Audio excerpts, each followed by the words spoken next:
আমার ভালোবাসা শিক্ষাকে আমার প্রণাম জানাচ্ছি। আমার স্নেহের ছাত্রছাত্রীরা খুব সুন্দর প্রোগ্রাম আছে, মানে সত্যি ওরা এই দুদিনের নোটিশে এত সুন্দর প্রোগ্রাম করেছি। শিক্ষাকে অনেকে বলেছে সবাই মিলে যদি প্রথম থেকে সহযোগিতা করতিস তাহলে এতটা কষ্ট হতো না।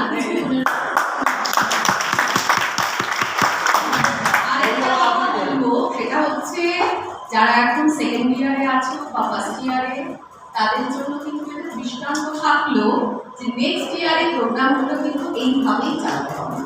তাই ওরা যেরকম একটু ওদের মধ্যে কমিউনিকেশনের প্রবলেম হয়ে গিয়েছে, ওই প্রবলেমটা যেন সামনের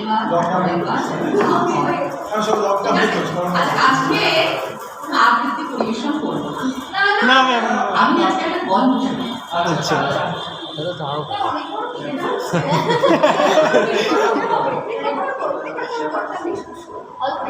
সেটা হচ্ছে জীবনে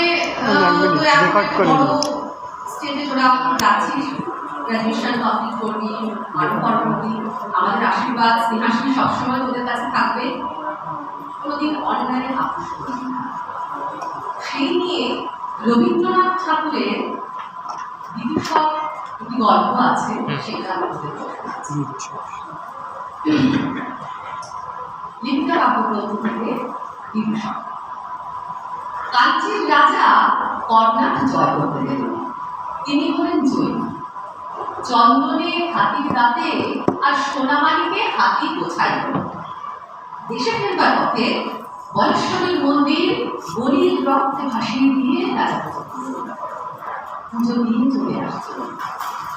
গায়ে রক্ত বস্ত্র, গলায় জবার মালা, কপালে রক্ত চঞ্চল তিলক, সঙ্গে কেবল মন্ত্রী আর বিদূষক। রাজা দেখলেন রাস্তার ধারে আমবাগানে ছেলেরা খেলা করছে। রাজা বললেন, দেখে আসি ওরা কি খেলছে। রাজা দেখলেন ছেলেরা দুই সারি পুতুল সাজিয়ে যুদ্ধ খেলছে। রাজা জিজ্ঞাসা করলেন, কার সঙ্গে কার যুদ্ধ? ছেলেরা বলতে কর্ণাটের সঙ্গে। রাজা জিজ্ঞাসা করলেন, কার জিত কার হার?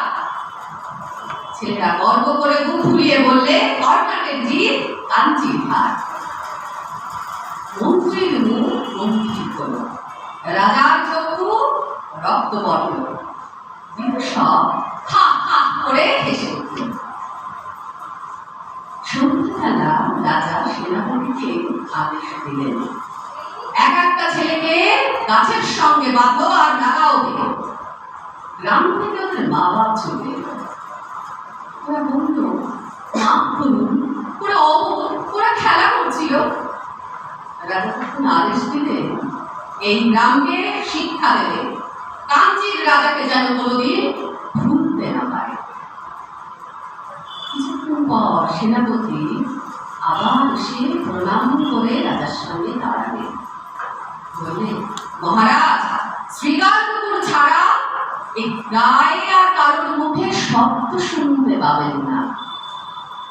মন্ত্রী বললে, মহারাজের মান রক্ষা হলো।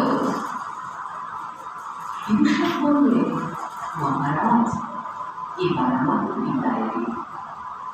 মহারাজ বললেন, কেন? বিদূষক বললে, আমি মারতেও পারিনি, কাটতেও পারিনি, বিধাতার প্রসাদে আমি কেবল হাসতে পারি। মহারাজের সভায় থাকলে আমি হাসতে ভুলে যাব।